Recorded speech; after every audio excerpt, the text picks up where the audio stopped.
No episódio passado do nosso programa, vocês conheceram o casarão da Fazenda Engenho Olho d'Água em São José do Mipibu. Porém, a nossa equipe não parou apenas por lá e foi até um outro casarão, agora da Fazenda Engenho Lagoa do Fumo. Prepare-se para se surpreender com mais um belíssimo programa Nordeste das Histórias.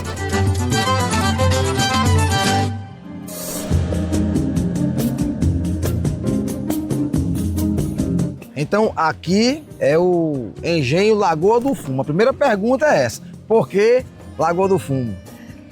Lagoa do Fumo, ali tem uma lagoa, né? Que antigamente os escravos plantavam fumo em torno dessa lagoa. Então, quando eles iam para a roça trabalhar, aí dizia, passa lá na lagoa e pega o fumo. Passa na Lagoa do Fumo. O Lagoa do Fumo ficou. Então tá aí o nome. E aqui onde tem a casa do Barão. Barão de Mipibu, Miguel Ribeiro. Essa agora eu vou querer conhecer, viu? Bora. Bora lá.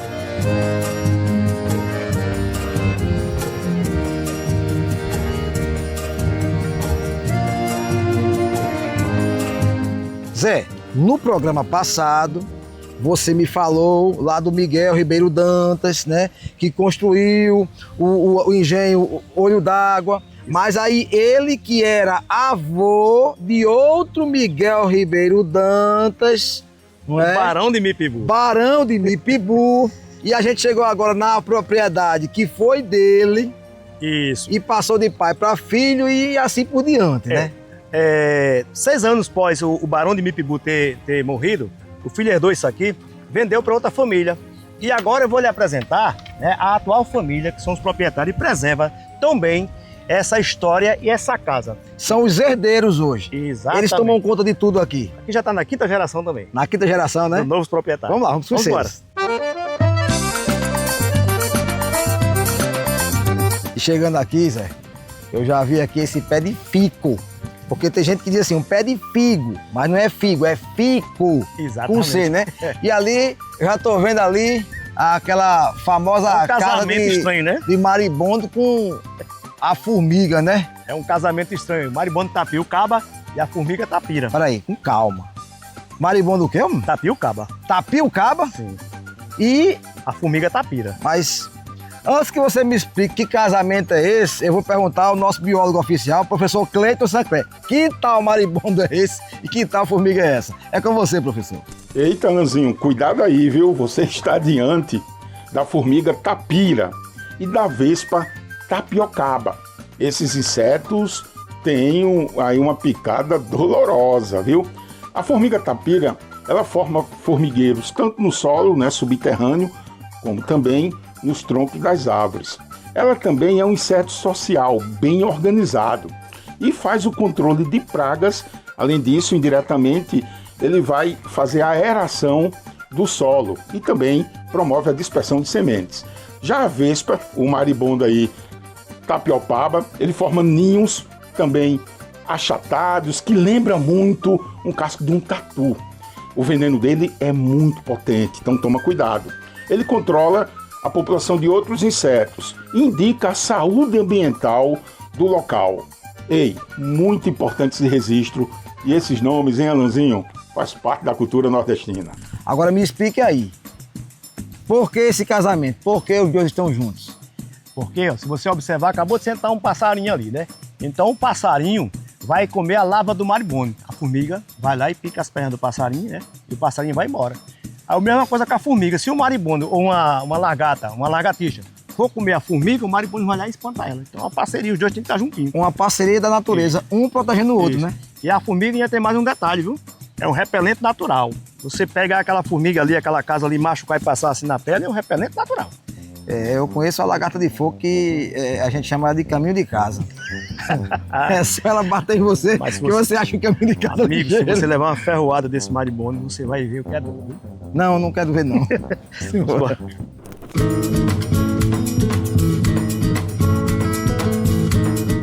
Eu já tô vendo ali o barão e a baronesa.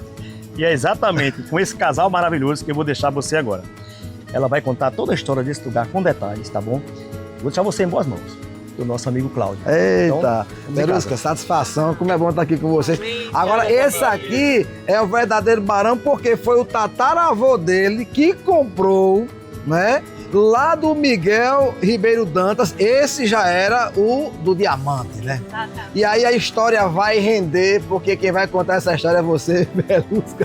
Vamos conhecer a propriedade, vamos lá.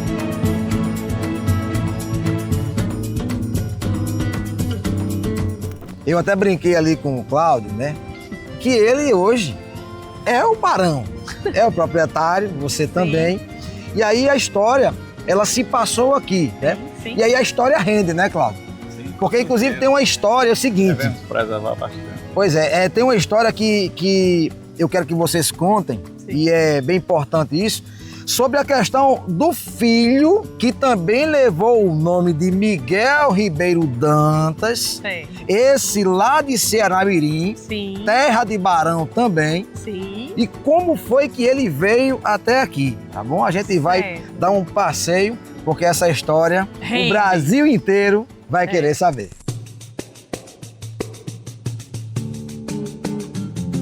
Pero isso aqui ainda é tudo daquele tempo, né? Tô vendo aqui, ó, essa carroça ainda com a roda de madeira, né? Sim, sim. Mas vamos lá. O barão de Mipibu, Miguel Ribeiro Dantas, tem um namoro com uma outra moça, só que de Ceará-Mirim. Vamos falar sobre isso. Vamos lá. Exatamente.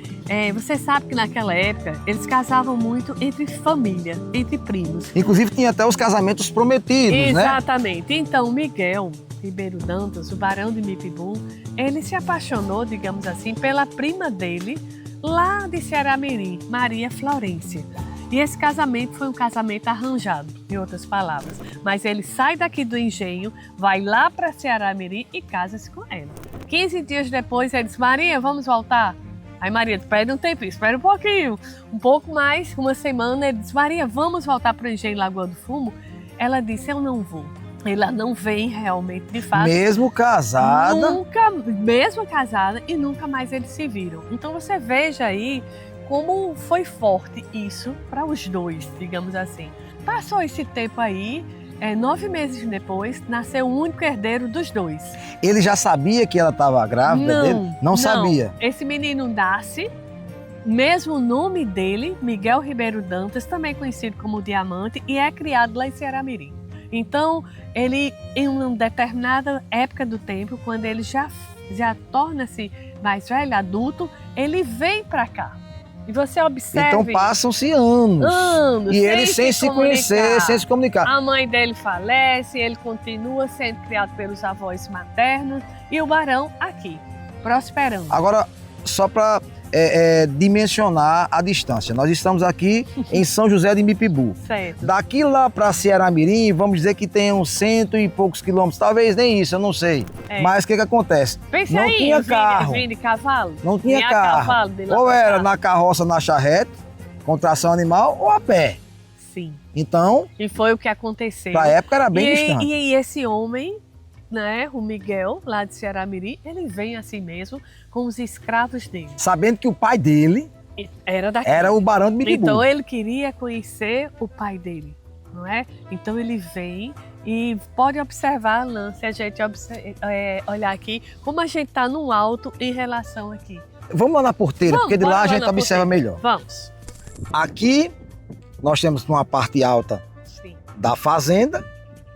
E ele tinha aquela visão lá embaixo da primeira porteira, onde hoje tem o nome Engenho Lagoa do Fumo. E aí ele vê o filho chegando, como foi isso? Ele está aqui com os escravos dele, há uma diferença, a gente tem uma visão muito boa daqui, e ele vê, então ele chama os escravos dele, todo mundo aqui tem alguma coisa chegando, tem alguém chegando, invadindo a terra. Não sei quem é, e aí cada um vai se aproximando com os seus escravos.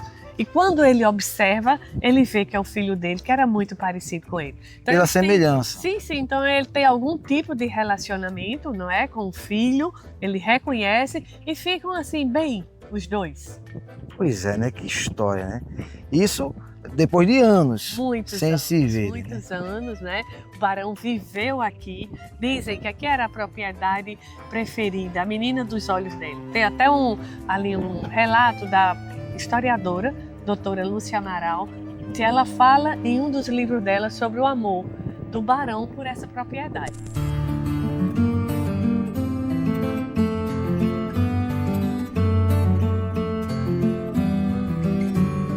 Mas aí houve a tal transferência, né? Da família Dantas para a família Ferreira. Exatamente, foi o que aconteceu, Alanzinho. A família Ferreira, através do coronel Felipe Ferreira, compra essa propriedade ao filho do barão. Quando o barão falece, aos 82 anos de idade, dizem inclusive que ele morreu por aqui. Então, a propriedade fica aos 6 anos aos cuidados do filho do barão, que, em outras palavras, não tem uma relação aqui com o engenho Lagoa do Fumo. Então, ela é vendida ao coronel Felipe Ferreira, que é o tataravô de Cláudio. Pois é, e aí por isso que eu falei que ele é o barão de agora. Né? E aí, Cláudio, sai da família Dantas e entra na família Ferreira, né? O meu tataravô, Pedro Ferreira, Felipe Ferreira comprou e já doou para o Pedro Ferreira. Ele não ficou aqui porque ele tinha mais ligação com o Baldum, a propriedade que em ele Areis, tinha né? em Areis. Então ele comprou essa propriedade e deixou para o Pedro Ferreira. O Pedro teve os filhos dele e depois um dos filhos era o meu avô Júlio, né? Sim. O Pedro, inclusive, faleceu antes do pai dele, mas quando ele faleceu, a dona Ana, minha bisavó, chamou meu avô para tomar conta, inclusive estudar no Colégio Santo Antônio, onde funcionava na Igreja do Galo antigamente. E ele veio para aqui ajudar a tomar conta e produzir cachaça e açúcar mascavo, tá certo? Produzia e conta até que esse açúcar ia para o porto de Pirangi. Iam em lombo de burros, né, para fazer esse transporte, tá certo? E do meu avô, para o meu pai, logicamente que foi diminuindo, porque teve os irmãos deles também, certo? Houve a divisão, né? E depois, agora, mais recentemente, foi passado dos meus pais para nós, né? E os 4 filhos, eu fiquei com essa parte aqui e estou tentando preservar para que a gente consiga manter a história. É muito importante dizer que a Verusca vive recebendo crianças e de vez em quando tem grupo de idosos. Alguns turistas vêm para cá, excursões, Nós inclusive... temos aqui, Alan, um turismo pedagógico bem em ascensão.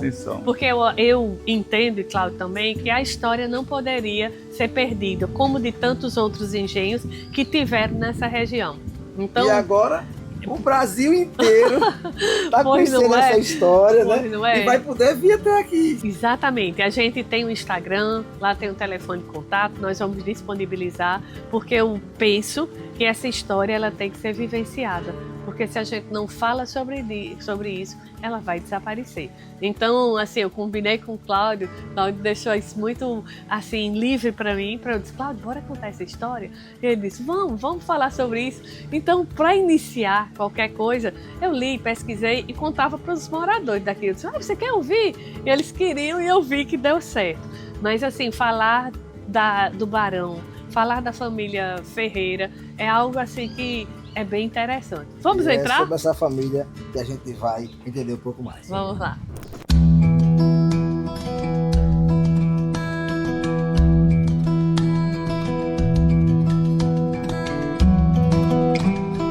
Parte da história está aqui nesses quadros. Quem são essas pessoas? Lembra que a gente falou sobre o Barão? Então vamos aqui entender. Não é? Esse senhor aqui é o barão Miguel Ribeiro Dantas, certo? Ele teve um único filho. Esse único filho não tinha ligação com o engenho e vendeu a propriedade ao tataravô de Cláudio, o coronel Felipe Ferreira. Para a gente ter a dimensão, o Cláudio é o 5º da família Ferreira a cuidar do engenho. O coronel era um senhor de engenho que tinha dinheiro suficiente de comprar essa propriedade. Ele doou, porque ele já tinha a propriedade legal do lado de Areis, ao filho dele, Pedro Ferreira, que era casado com Dona Ana. A gente que gosta de história sempre vai ter os personagens assim meio preferidos. Eu tenho 2 nessa situação. Eu acho muito legal o coronel e acho Dona Ana, e eu vou justificar. Dona Ana, casada aqui com o Pedro, eles tiveram 5 filhos. 1, 2, 3, 4, 5. Esse filho aqui em especial, o Júlio, era o mais velho. Quando o pai dele faleceu, antes do coronel, que era o pai do Pedro, Júlio estava muito bem, estudando no Colégio Marista, que é onde hoje é a Igreja do Galo. Então, ele estudava lá ele era menino e ele teve que vir para cá a pedido da mãe dele para cuidar do engenho. Então o Júlio vem para cá. Nós vamos ver algumas obras muito bonitas que ele fez, onde ele pintava muito bem, e ele toma conta do engenho e aqui começou a produzir, dar continuidade à produção da cachaça. A cachaça é riqueza e a gente sabe que vai passando de geração em geração. Todos aqui fizeram parte dessa história daqui, da família Ferreira. Então, assim, falar sobre isso, a gente tem que dar continuidade e eu e Cláudio achamos que o maior patrimônio que a gente tem é sobre essa história que a gente está contando.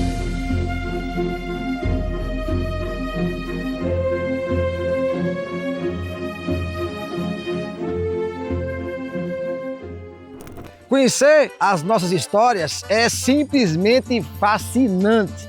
E é por isso que a cada programa o Nordeste das Histórias conquista mais adeptos, mais pessoas que acessam o nosso canal. Faça isso você também. Enquanto isso, eu vou para um rápido intervalo e volto já.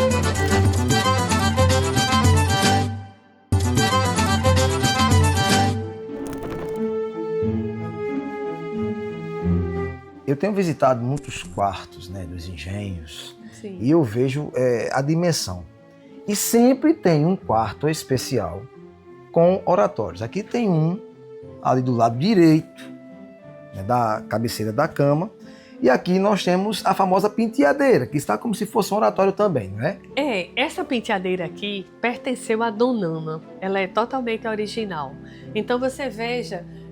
quando eu falo dos personagens que eu falei que eu gostava, porque imagine, há muitos anos atrás, essa mulher viúva, com 5 filhos para criar, e ela vindo para cá, se ajeitando, botando o chapéu dela e ir olhar as terras com uma pessoa de confiança para cuidar. Então, assim, ela fez isso e ela fez de uma forma muito legal, porque preservou. Essa fazenda também prosperou. Estava aqui e existia uma produção, uma cachaça, riqueza. Então, assim, eu acho que Dona Ana marcou a história. Então, por Para isso aquela época, ela era uma mulher empoderada. Extremamente. Inclusive, até para os tempos de hoje, a gente vê que não é fácil, mas assim, ela fez história, ela contou história, ela preservou.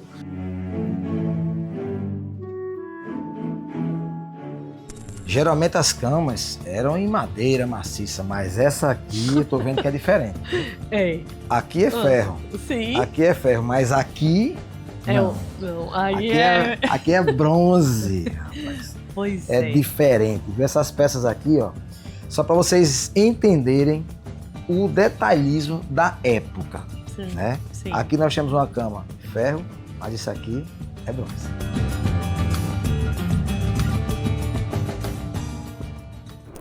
Estava observando aqui, viu, Verusca?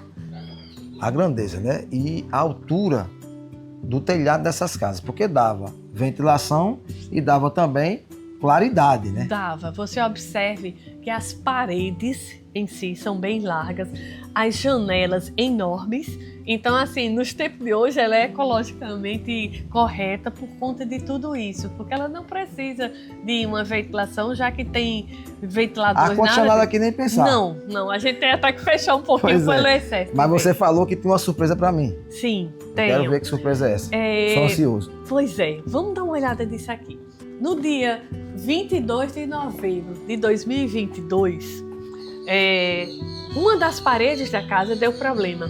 E Cláudio chamou os pedreiros para tirar parte do reboco, não é, para ajeitar aquela coluna que era de madeira, não é, que deu cupim. E aí, no que os pedreiros estavam tirando, a gente encontrou isso aqui, Alanzinho, que aí eles me chamaram, nós viemos rápido de Natal para cá. Esse aqui estava dentro da parede? Estava dentro da parede. Eu tenho um primo que é historiador lá em Coimbra, Portugal. Eu fotografei isso aqui, mandei para ele.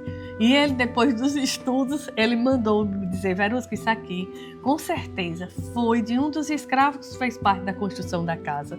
Um cachimbo, um saquinho, lâminas e esse bisturizinho aqui, que servia, com certeza, para ele fazer outros cachimbos, não é? Você pode notar que isso aqui é um resto de um tecido, pode ser de uma manga, de uma calça, de um dos escravos, porque do barão não era.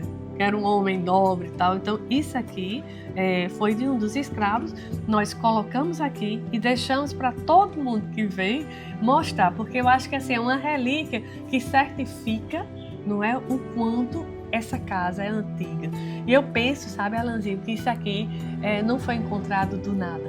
Em algum momento da história, esse escravo deixou ali dentro para alguém achar. Eu acho ótimo, porque foi no meu tempo que me certifica, né? Sabe-se lá se não tem muita coisa ainda a ser descoberta, né? Por exemplo, vez ou outra, encontram-se algumas moedas por aqui. Botija, e sabendo, né, de moedas, das botijas, sim, tem aquela história que o barão era tão rico, né, que chamava os escravos de confiança e colocava lá aquela esteira. Couro de boi ali na frente, né? Exatamente. Vamos contar essa história que eu quero que você me mostre o local que ele fazia isso, tá bom? Vamos falar lá sobre isso aí. Deixa eu colocar aqui.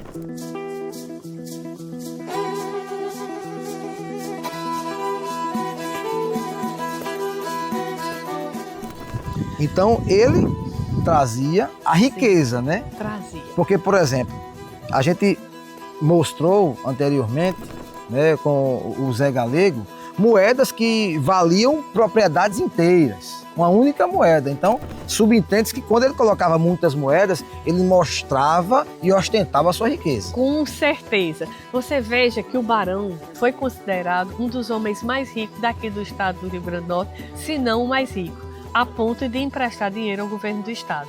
E aqui ele colocava o couro de boi, fala inclusive na literatura dele, Câmara Cascudo cita isso, com os escravos dele de maior confiança, fortemente armados, e jogava as moedas de ouro aqui.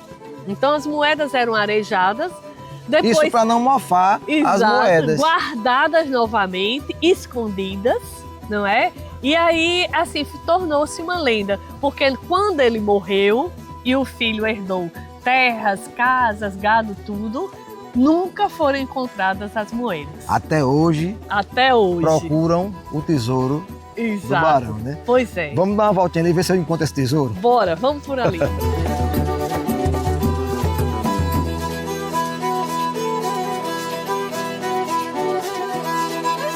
O engenho parou de funcionar há 62 anos atrás.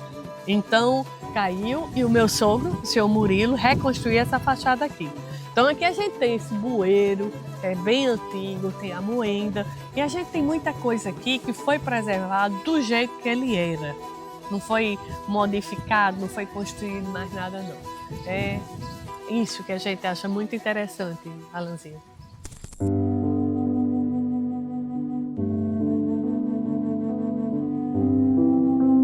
A moenda, né? Ainda no mesmo local, a gente não tem certeza se realmente a original ou não, mas o fato é que ela está aqui.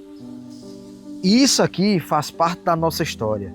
E por que que a gente sempre faz questão de mostrar?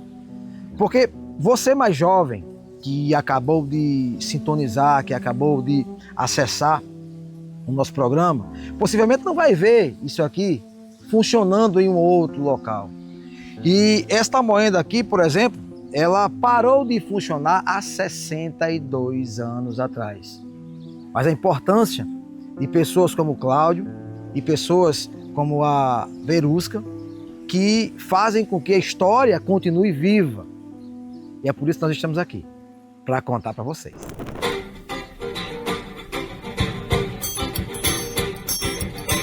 E olha só o que eu encontrei aqui, o famoso baobá. Pois é, aquela árvore que possivelmente incentivou a criação do Pequeno Príncipe. Vocês lembram disso? Pois é, talvez inclusive tenha surgido lá do baobá do poeta, que fica na cidade de Natal, no Rio Grande do Norte.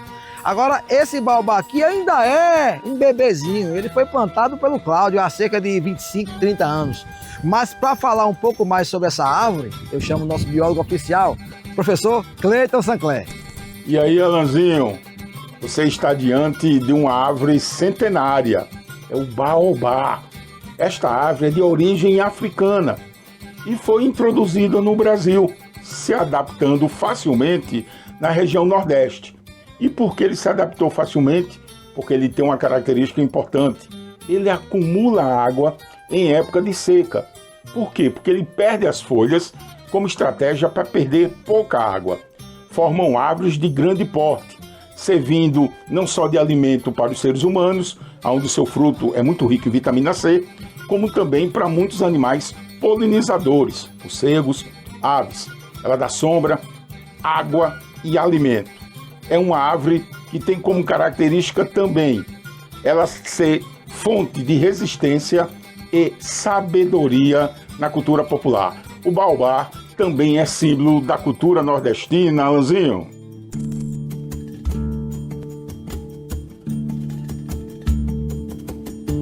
E ao lado aqui dessas pessoas muito simpáticas, né? O Cláudio, muito obrigado por ter recebido nossa equipe aqui.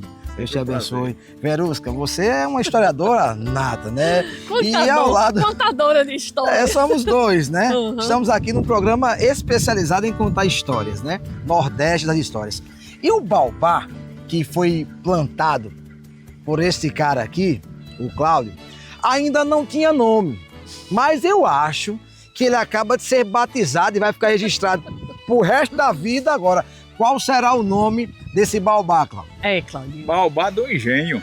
Baobá do Engenho, tá vendo aí? Que nome bonito. Gostei. Então tá aqui, que fica pra eternidade, uma árvore que vive aí fácil 600, 700, até 1000 anos, né? E a gente conclui mais esse Nordeste das Histórias com muita alegria de estar contando histórias e trazendo para vocês a nossa cultura viva aqui no Engenho da Lagoa do Fumo. Tchau, tchau e até o próximo programa. E no próximo episódio do programa Nordeste das Histórias, vocês vão conhecer a história do Juan Diego de Assis, mais conhecido como Dom Sincero, mais um nordestino que terá sua história contada aqui no programa mais querido do Nordeste, o programa Nordeste das Histórias.